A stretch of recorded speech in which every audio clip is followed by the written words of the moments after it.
Klub lain rekrut untuk main, PSM Makassar rekrut untuk disimpan.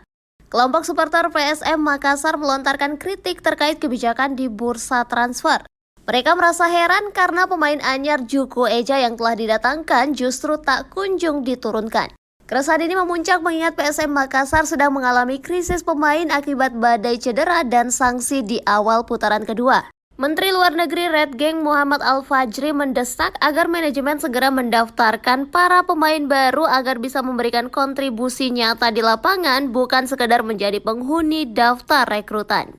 Senada dengan keresahan supporter, pelatih PSM Makassar Thomas Trusha mengakui bahwa dirinya sangat membutuhkan tenaga tambahan. Thomas Trusha banyak berharap dengan pemain baru yang akan segera bergabung bersama tim. Dia menegaskan para pemain baru ini diharapkan memberi kontribusi yang nyata dan mengangkat performa klub. Ia berharap para pemain yang saat ini tengah menepi karena cedera juga bisa segera kembali sehingga bisa punya lebih banyak pilihan untuk dimainkan pada laga-laga berikutnya. Sejauh ini PSM baru meresmikan Luka Kumik, sementara nama-nama lain seperti Dusan Lagator dan Seridin Bobov dikabarkan sudah sepakat bergabung. Namun keduanya belum juga merumput.